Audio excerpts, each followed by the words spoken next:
All right, everyone, we're getting into the nitty gritty here in this part. We're looking at how all the ways your body will fight to maintain a constant GFR. The problem is that your glomerular filtration rate is predominantly set by your blood pressure, which makes sense. If your blood pressure goes up, you need to get rid of more fluid, because the reason your blood pressure would be going up is because there's too much fluid in whatever given amount of space you have in all your vessels.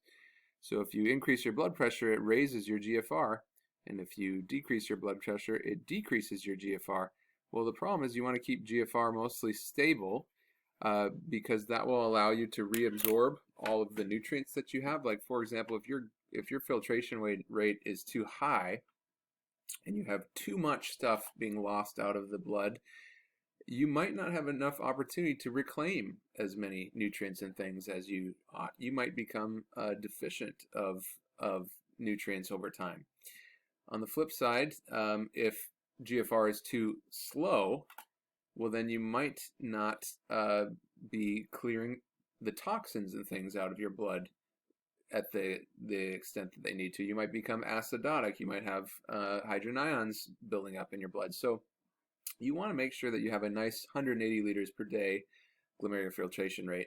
And there are some challenges involved with keeping that constant despite a wide array of changing blood pressures that will occur for different reasons, whether you're going on a run or you're taking a nap or you've just consumed a bunch of water, which has caused some extra fluid to get into your vessels, all those types of things. Okay, the way that glomerular filtration rate is regulated is twofold. One is a camp which we call autoregulation. The other is central regulation. And autoregulation refers to when glomerular filtration rate is regulated just in-house in the glomerulus. Okay, there's a couple of nifty little mechanisms here that can be employed to change glomerular filtration rate right in-house here, just due to some paracrine signaling. Meaning chemicals that are released that act just on nearby cells. Now, autoregulation is what's happening all of the time in your body. If need be, if for whatever reason, and generally this is if GFR is too low, the central nervous system will actually get involved and try and jumpstart the GFR and get it back on track. So we'll talk about autoregulation, the mechanisms there, and then we'll talk a little bit more about what something like central regulation would look like. For autoregulation, though, in-house, here at the level of the glomerulus, there's basically two mechanisms. One is the arterial myogenic feedback pathways, and these are just very simple. Smooth muscle in this respect has a pretty common feature. If it's stretched, it opposes that force by constricting. And if it's deflated, it corrects that by dilating and getting bigger. So if the vessel gets stretched, it scrunches down. If it gets floppy, then it loosens up. So there's different things that can happen here to make specifically blood flowing through the afferent arteriole more or less. So here's an example. Let's say you've just consumed a bunch of water. That water is being absorbed into your intestinal epithelium, and now it's into your blood. It's just been brought into the capillaries and now passing through the mesenteric arteries on its way to the liver. You've got blood volume now that is increasing because you absorb that water. Well, that's going to raise your blood pressure, and when you raise your blood pressure, it's experienced everywhere. It's experienced systemically, or systemically over the whole cardiovascular system. So that would be no exception here, even at the level of the afferent arteriole, which, if you recall, where we are when we're looking at this picture, we're at the cortex of the kidney, off of the cortical radiate arteries and into the afferent arteriole. Okay, so if blood pressure stretches those vessels open, the smooth muscle cells go, no way, and they squinch down to resist that stretch. And what that will effectively do is it will shrink the inlet and make it such that not as much fluid can pass in here. So, because otherwise, if the blood pressure was rising, that would immediately be experienced at the level of the glomerulus, and it would push more and more fluid out. You would be increasing the GFR. Again, a bad thing, because if you increase it to too great an extent, there's just simply not enough time for all the fine tuning that happens as the fluid passes through. The transport maximums of carrier proteins and things are met, and then reabsorption doesn't occur as it ought, and then you become deprived of nutrients. So that would be a bad thing. But luckily for you, if your blood pressure increases and wants to push more fluid in here, the afferent arterial is going to squeeze down and say no and constrict that vessel. On the flip side, if your blood pressure is less, and so that it's becoming too low, then these smooth muscles can actually squinch down above and beyond where they're already constricted and try and raise the blood pressure a little bit. Or sorry, that's wrong. They would actually dilate and try and open this vessel up as much as it possibly can to allow that smaller amount of blood pressure to still perfuse the capillaries. So that's what we mean by arterial myogenic. It has everything to do with the smooth muscle cells in the arterial. And the efferent arterial can open and constrict too, but it's usually under some more specialized conditions. Okay, then we have this really cool one, which is tubuloglomerular feedback. So in this thing here, which is called the juxtaglomerular apparatus, or the juxtaglomerular complex, there is a special row of cells here, which is called the macula densa. And how it works is that the distal convoluted tubule of any nephron always weaves back upon itself and passes through in between the afferent and the efferent, or efferent and afferent arterial. So it's like a quality control site, because here opening and closing the gates into the glomerulus is what's gonna most greatly alter glomerular filtration rate. And you have these specialized sensing cells here that are detecting the contents in here to make sure that glomerular filtration rate is where it should be. And so, for example, these cells can detect a couple of things. They can detect fluid flow, and they can also detect sodium and chloride content, salt content. And the fluid flow mechanism, I would love to learn more about this. I unfortunately don't know a whole lot about it, but there's literally like a little non-modal cilia that sticks out, and based upon how much it's bent, it gives you some idea of the flow. So if it's bent to too great an extent, that means that the flow is passing too fast here. That would be a signal that we need to shut off GFR, because too much fluid is passing through the pipeline. There isn't enough opportunity for the water to be reabsorbed. There's too much going in, so you would want to shut down the GFR a little bit. GFR is probably too high if the cilia are being bent because of the fluid flow. On the flip side, they are salt sensing cells, and how this works is if GFR is too fast, again, there's not going to be enough time to reabsorb as much salt, and so there will be more salt at the distal end in the distal convoluted tubule if there is too fast of flow. Generally, a lot of the salt is reabsorbed, and if the flow is too fast, there will be more salt than there should be in the distal convoluted tubule. So if that was the case, then it would be the same thing. You'd want to shut down GFR. So all that to say, if the fluid flow in here is too low, that means we should increase GFR and get more fluid going in. If the fluid flow is too fast, that means we want to shut down GFR a little bit. On the flip side, if salt concentration is too high, that means we've got too much salt in there. It's not having enough time to get reabsorbed, so we want to shut down GFR. Or if the salt concentration is too low, that means that we're probably not getting enough fluid in, so we want to raise GFR. So those are the sensing mechanisms. And these cells that are here will release a couple of paracrine factors, the biggest ones being adenosine triphosphate, and then also nitric oxide. And so there's a nice table in your book that summarizes this. Basically, if there's an increased GFR due to likely an increase in the blood pressure, well, then the tubular sodium chloride increases again, because not as much of it is being pumped out as it should, so it's left too great an extent of it is left over at the distal convoluted tubule by the time it makes it through the nephron. And then the thing that would happen is that ATP would be released. Adenosine will cause adenosine is also released. So both ATP and adenosine will cause vasoconstriction of the afferent arteriole, and that will then slow down the GFR. On the flip side, if there is a decreased GFR, then that would mean that the sodium is dropping in the distal convoluted tubule. So then the amount of ATP and adenosine that are released drops, which then causes vasodilation, an opening of the gate. And that will, opening the gate into the glomerulus will increase GFR. Okay, now nitric oxide, it has the reverse effect. So it's thought that nitric oxide can sort of fine-tune the response here for ATP and adenosine. So if like ATP and the effect of ATP and adenosine is too strong, a little nitric oxide can reverse it a little bit just to fine-tune the effect. Okay, there is a schematic in a book that I've used in the past that looks like something like this. And it shows some of the different things that might happen. We start off with homeostasis, normal glomerular filtration rate, and then let's say that there was a decreased GFR, meaning that there's a decreased amount of filtrate in urine production. Well, the couple of things that could happen: you could dilate the afferent arterioles, open up the gate to allow more fluid in.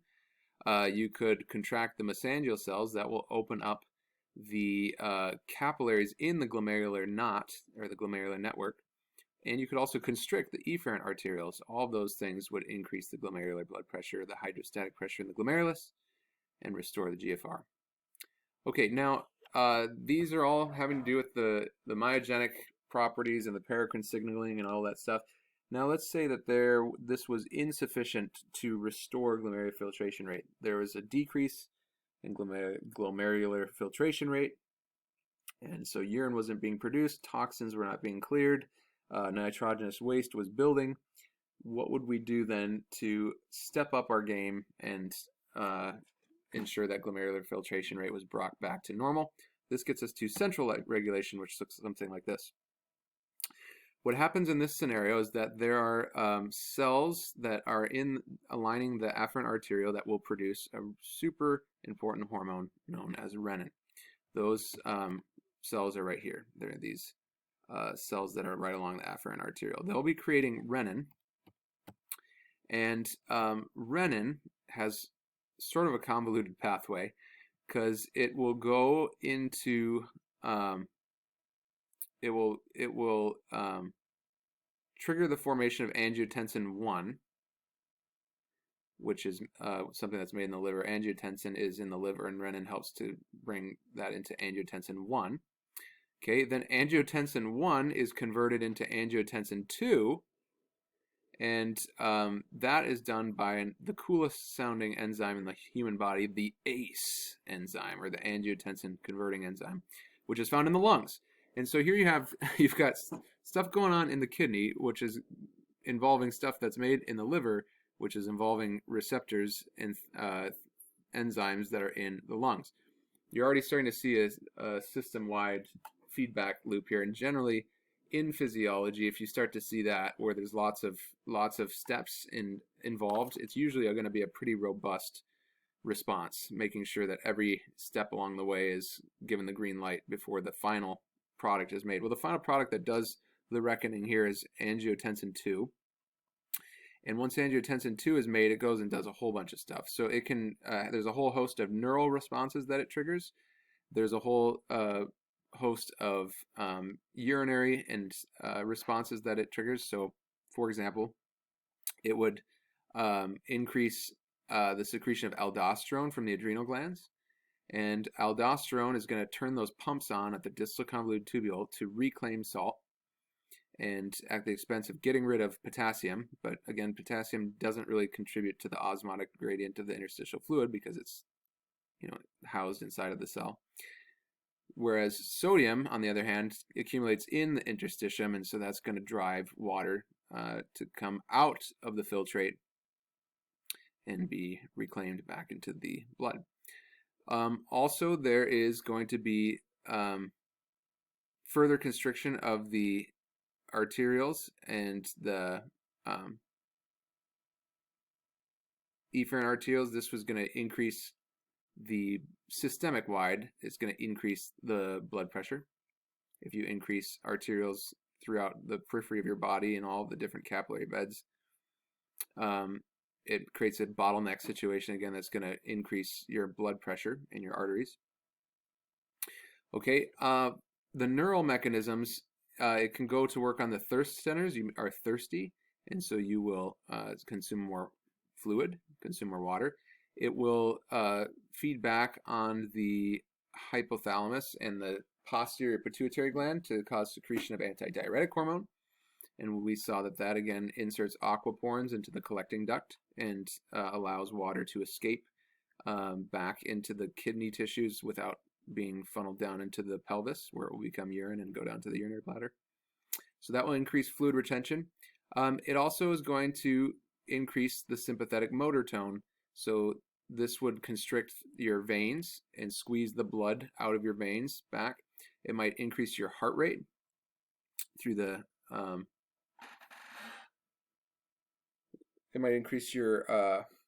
rate through the beta adrenergic receptors. And these here, the increased fluid consumption, increased fluid retention, and constriction of the venous reservoirs, that will increase your blood volume. And increasing your blood volume always increases your blood pressure. But then also with all of the vasoconstriction and things, that will increase your blood pressure, even though it doesn't necessarily increase your blood volume. It's squeezing down the container that the blood is in, so it increases your blood pressure. Well, all of these things, ultimately, angiotensin 1, through a variety of different ways, are going to increase your blood pressure. That's the main idea. And that will then should increase your glomerular filtration rate. Now, if you have high blood pressure, then this is one of the sources of a medication. There's two big classes of medications here. You can either get a angiotensin receptor blocker, which basically just blocks the effects of angiotensin 1, or you could get an ACE inhibitor, which prevents angiotensin 1 from being converted into angiotensin 2. So that would help to somewhat lower your blood pressure because it slows down all of these effects that could be driven by stress and whatnot. Okay, there are a variety of other hormones that will impact your blood volume and your blood pressure and thereby your glomerular filtration rate. The only one that I'm going to highlight here are the natriuretic peptides. So these will inhibit aldosterone release. There's a whole family of them, but one of the common examples that you often hear of are the atrial natriuretic hormones. And these are released in the atria of the heart when the walls are stretched. So that would be the reason why the atrial wall would be stretching, is because of a high blood pressure. Okay, it also would constrict the efferent arteriole and dilate the afferent arteriole for the purpose of increasing GFR. If you've got a high blood pressure and you're using the glomerular filtration rate to sort of bring that down, then this is one of the ways that it can be done. You can cause a momentary increase in the glomerular filtration rate to bring down the blood pressure. Okay, also these, because they inhibit aldosterone release, they are also then going to decrease sodium chloride reabsorption in the distal convoluted tubule. Okay, so here's a little bit of a review for you. I'm going to have a whole bunch of scenarios here, and based upon what we talked about, I'm going to see if you can figure out if each of these following changes, holding all things equivalent, just considering this one change, these sets of changes here, would those work to raise GFR, or would they work to lower GFR? So here's the list. Go ahead and pause the video and see if you can work through them, and then I'll go through the answers. All right, let's try these. Increasing the blood pressure is going to raise the GFR, because the more it's going to increase the hydrostatic pressure in the glomerulus, it's going to increase the GFR. If you constrict the efferent arteriole, that would also raise the GFR, because now it's more of a bottleneck. Okay. On the other hand, if you constrict the afferent arteriole, this is the gateway into the glomerulus, and so if you shut the gate down a little bit, less flow can pass through there. That should lower the GFR. If you produce renin, it will get converted into, it will lead to the production of angiotensin 1 and then conversion into angiotensin 2, and then a whole host of things which are all geared to raise your blood pressure, which will lead then to the same thing we had up here, an increase in the GFR. If you administer an ACE inhibitor, that should lower your blood pressure because it does away with the effects that we just saw earlier. And if it lowers your blood pressure, that should decrease your GFR.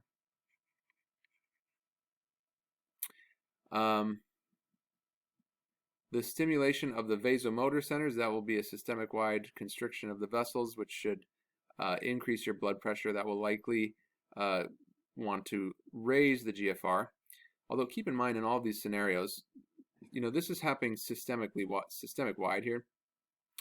And so like if there was something that caused, like let's say there was an increase in blood pressure, it would lead to an increase in GFR. But again, given the autoregulatory mechanisms that we were talking about, usually the body will work to oppose this increase in blood pressure.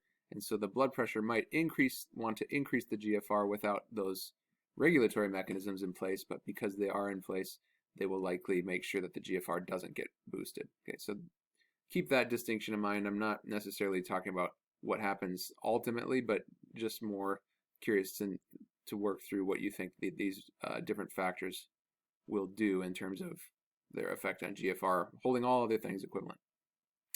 Okay, secretion of aldosterone is going to cause more retention of salt. Water will follow. That means you're reclaiming more water. You're increasing your blood pressure. That should raise the GFR.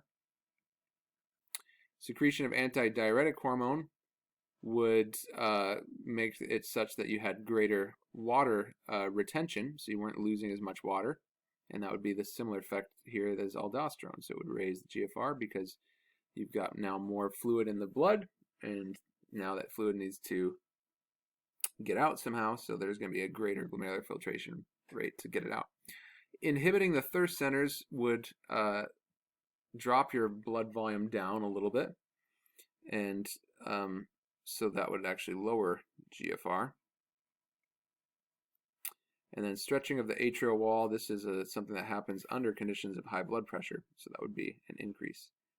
That would work to increase the glomerular filtration rate. All right, a little bit about glomerular filtration rate. Again, the thing to know is that the body wants to maintain a constant